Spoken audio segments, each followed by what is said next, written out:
ইসলামে কি জীবন থেকে অব্যাহতি নেয়ার কোনো উপায় বা দোয়া আছে কিনা, যেন দুনিয়া এবং আখিরাতে কিছুই থাকবে না? এরকমটা কি সম্ভব? আমার কাজের কারণে পরকালের শাস্তি ছাড়া আর কিছুই দেখছি না। মানুষের তওবারও একটা লিমিট থাকে, আমার সেটাও নাই। এখন এত শাস্তি কিভাবে সহ্য করা সম্ভব? কারণ আমি আগুনের সংস্পর্শে কাজ করি, প্রতিনিয়ত এর উত্তাপ আমি অনুভব করি। যদি কোনো অঙ্গ পুড়ে মনে হয় হৃদয় পর্যন্ত জ্বালিয়ে দেয়। তদুপরি পরকালে অনেকগুলো স্টেপের আযাব। এখন আল্লাহ সুবহানাহু ওয়া তাআলা এরকম কোন অপশন রেখেছেন কিনা জানাবেন প্লিজ। আমরা জানি পানিতে ডুবে মারা গেলে শহীদি মর্যাদা পায়। সম্প্রতি এক কৃষক 500 টাকা বাজি ধরে 100 ডুব দিতে গিয়ে মারা যান। এ ধরনের মৃত্যু কি শহীদি মৃত্যু হিসেবে গণ্য হবে? মোটেই না ভাই, শহীদি মৃত্যু এত সহজ না। 50 টাকার লোভে কোনো ভাই যদি 100টা ডুব দিতে গিয়ে মারা যান, আল্লাহ তাআলা মাফ করুন। এটা নেহায়েতই তার বিভ্রান্তি এবং ভুল পদক্ষেপ। আল্লাহ তাআলা তার এই বান্দাকে মাফ করে দিন, আমরা দোয়া করি। তার শোক সন্তপ্ত পরিবারকে আল্লাহ তাআলা সান্ত্বনা নসিব করুন। আমাদের জীবনে অনেকেই এই ধরনের হেয়ালিপনা, অনেকেই এই ধরনের পাগলামো করি। এই পাগলামো করার কোনো সুযোগ নাই। ইমানদারের জীবনের মূল্য অনেক বেশি। কারণ ইমানদারের জীবনের মূল্য কি? জীবনের প্রাইস কি? জান্নাত। ইমানদারের জীবনের মূল্য কি? জান্নাত। মানে জান্নাতের মতো সবচেয়ে ছোট জান্নাত যে জান্নাতি পাবে, সেও এই পৃথিবীর কমপক্ষে 10 গুণ বড় জান্নাত পাবে। এত বিশাল জান্নাত, এত মূল্যবান নেয়ামত যে জীবনের বিনিময়ে পাওয়া যাবে, সেই জীবন 50 টাকা বিক্রি করার জিনিস না। সে জীবন সামান্য একটু বাজি ধরে আমি ধ্বংস করার জিনিস না। সে জীবন কিভাবে বিলীন করতে হয়, সেই জীবন কিভাবে উৎসর্গ করতে হয়, এটা শহীদ শরীফ ওসমান হাদিরা দেখিয়ে গেছে। এটা আবু সাইদরা দেখিয়ে গেছেন কিভাবে সে জীবন উৎসর্গ করতে হয় মানুষের মুক্তির জন্য। এই যে অন্যায়, এই যে অনাচার সমাজে হচ্ছে, আমরা সেটা বাধা প্রদান করার জন্য যদি বের হই, আমি বলছি না আপনাকে মাস্তানি করতে, আপনি সমাজের মানুষকে অন্যায় থেকে বাধা দেওয়ার জন্য কাজ করেন। এরপরে যদি আপনার উপরে চাপ আসে, বাধা আসে, জুলুম আসে, সহ্য করেন। যদি জীবনও চলে যায়, সার্থক, শাহাদাতের মর্যাদা লাভ করবেন। অতএব এই ধরনের বাজি ধরতে গিয়ে মারা গেলে শাহাদাতের মর্যাদা এত সস্তা জিনিস না। হ্যাঁ, এটা ঠিক যে হাদিসে আছে পানিতে ডুবে মারা গেলে শাহাদাতের মর্যাদা পাওয়া যায়। সেটা কে? অ্যাক্সিডেন্টলি যদি কেউ পানিতে ডুবে মারা যায়, এটা তো অ্যাক্সিডেন্টলি মৃত্যু বলা যাবে না, বরং এটা নিজেকে বিপদের দিকে ঠেলে দেওয়া বলা যায়। আল্লাহ তাআলা বলেছেন, ওয়ালা তুলকু বিআইদিকুম ইলা তাহলুকা, তোমরা নিজেদেরকে ধ্বংসের দিকে ঠেলে দিও না। এটা ধ্বংসের দিকে ঠেলে দেওয়া। আপনার নিশ্চিত কষ্ট হবে, বিপদ হবে, জেনেও সে কাজটা করা আপনার জন্য জায়েজ নাই পার্থিব কারণে। হ্যাঁ, আল্লাহর সন্তুষ্টির জন্য, আল্লাহর রাহে, আল্লাহকে খুশি করবার জন্য যদি আপনার জীবন যৌবন সবকিছু দিয়ে দিতে হয়, এটা সার্থকতা। এটা সার্থকতা, কারণ এর বিনিময়ে আপনি জান্নাত লাভ করবেন। তো যাই হোক, আল্লাহর বান্দা, তার ফয়সালা আল্লাহ তাআলাই করবেন। আমরা দোয়া করি আল্লাহ তাআলা তাকে মাগফিরাত নসিব করুন। আমরা দোয়া করি আল্লাহ তাআলা তার শোক সন্তপ্ত পরিবারকে সান্ত্বনা নসিব করুন। তবে এই ধরনের কাজ কারো করা উচিত না। এবং যারা বাজি ধরেছে তার সাথে, তাদের ব্যাপারে পুলিশি তদন্ত হওয়া উচিত। যে একজন মানুষকে 50 টাকার বাজি ধরে, 50 টাকার লোভ দেখিয়ে বা যেভাবেই হোক এভাবে 100 ডুব দেওয়ার জন্য এরকম রিস্কি কাজের মধ্যে ঠেলে দেওয়া, এটা আদৌ তার এটার পেছনে কোনো দুর্বিসন্ধি আছে কিনা, বা এই ধরনের হেয়ালিপনা সেই বা কেন করলো, এটা জবাবদিহিতার আওতা আনা উচিত। মানুষের জীবন এত সস্তা না। অতএব আমরা কোনো অবস্থাতে এই ধরনের হেয়ালিপনায় যাব না। পৃথিবীতে এমন অনেক দেশ আছে যেখানে ধর্ম পালন নিষিদ্ধ, সেখানে ইন্টারনেটও নেই। উদাহরণত উত্তর কোরিয়া। এখন প্রশ্ন হলো, সেখানে যাদের কাছে ইসলামের দাওয়াতই পৌঁছেনি, তাদের অবস্থান কোথায় হবে পরকালে?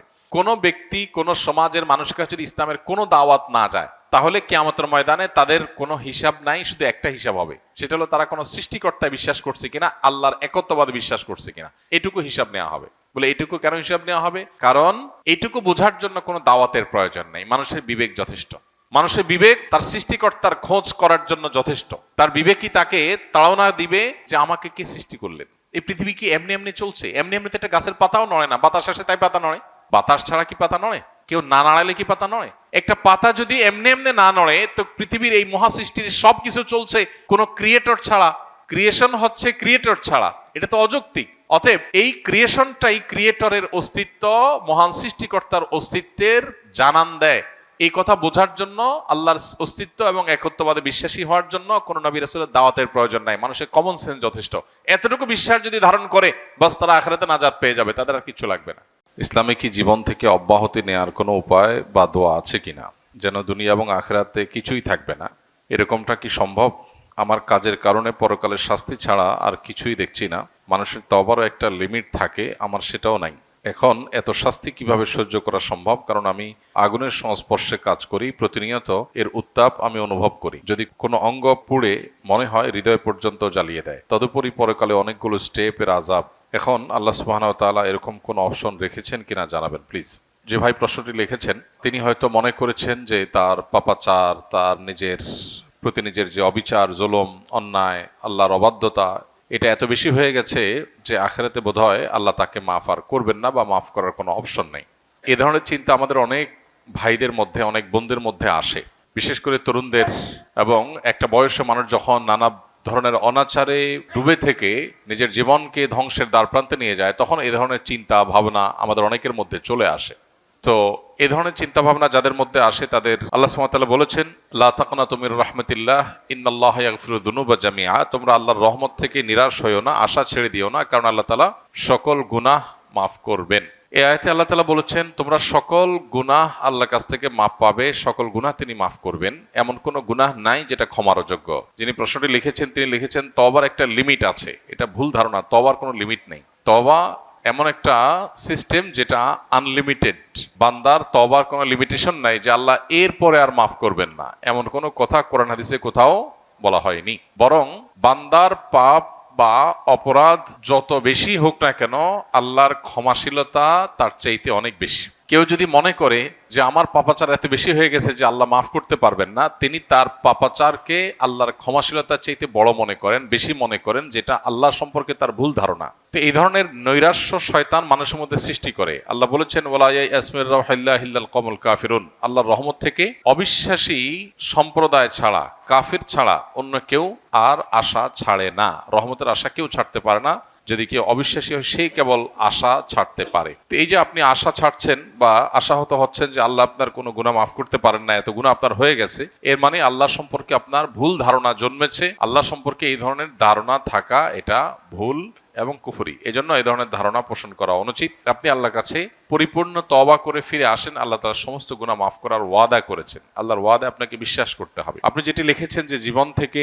অব্যাহতি নেওয়ার কোনো উপায় আছে কিনা, যে আল্লাহর কাছে আমি বলবো আল্লাহ আমি জান্নাতও চাই না, জাহান্নামও চাই না, আমাকে হিসাবের বাইর করে দেন, খাতাতে নাম কেটে দেন, পুরস্কারও চাই না, তিরস্কারও চাই না, এরকম কোনো সিস্টেম নাই। আমাদেরকে অবশ্যই পুরস্কার অথবা তিরস্কার যে কোনো একটা গ্রহণ করতে হবে আমাদের কর্মপদ্ধতি অনুযায়ী। আল্লাহ বলেছেন মান আমিলা সলিহান ফালিনাফসি ওয়া মান আসআ ফাআলাইহা ওয়া মা রাব্বুকা বিযাল্লামিল লিল আবিদ। যে ব্যক্তি ভালো কাজ করে, ভালো কিছু করে, সেটা তার জন্য করে, আবার সে কেউ যদি খারাপ কিছু করে সেটাও তার নিজের জন্য করে বা তার উপরে সেটা বর্তায়। আল্লাহ কারোর প্রতি জুলুম করেন না, যা মানুষ পায় সেটা তার কর্মের ফল। তো নৈরাশ্য বা আশাহত হওয়া এটা শয়তান মানুষের মধ্যে সৃষ্টি করে। আমাদের শয়তানের বিরুদ্ধে সংগ্রাম করতে হবে, নিরাশ হওয়া চলবে না।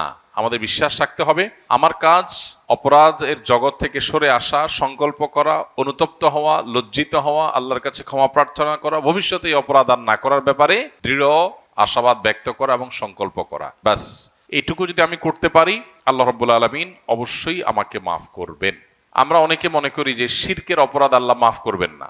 এটাও এইভাবে ধারণা করাটা পুরোপুরি সঠিক না। বরং শিরক করে যদি কেউ তওবা ছাড়া মারা যায়, সেটা আল্লাহ তাআলা মাফ করবেন না। শিরক করার পরও যদি কেউ তওবা করে, সেটাও আল্লাহ তাআলা মাফ করবেন। শিরকের চাইতে বড় অপরাধ পৃথিবীতে নেই। সেই শিরকের অপরাধ করার পরও, এবং শিরক একবার দুইবার না, বছরকে বছর, জীবনে হাজার হাজার লাখো লাখো অগণিত বার শিরক করেছে কেউ, কিন্তু তওবা যদি একবার করে সবগুলো মাফ হয়ে যাবে। আল্লাহ রাব্বুল আলামিন এত বেশি ক্ষমাশীল। শয়তানের কাজ হলো আমাদেরকে জাহান্নামে নেওয়া। শয়তানের সবচাইতে সংক্ষেপে জাহান্নামে নেওয়ার সিলেবাস হলো মানুষকে নিরাশ করে দেওয়া। মানুষ যখন আশা ছেড়ে দিবে যে ঠিক আছে আল্লাহ যখন মাফই করবে না, তাহলে আর আমার আর তওবা করে লাভ কি, ঠিক আছে আমি যা ইচ্ছা তা করি, তখন সে তওবার রাস্তা থেকে সরে যায়। এজন্য শয়তান আমাদেরকে নিরাশ করে, আর শয়তানের বিরুদ্ধে এই সংগ্রামে জয়ী হওয়ার চেষ্টা আমাদের করতে হবে। আল্লাহ আমাদেরকে তৌফিক দান করুন।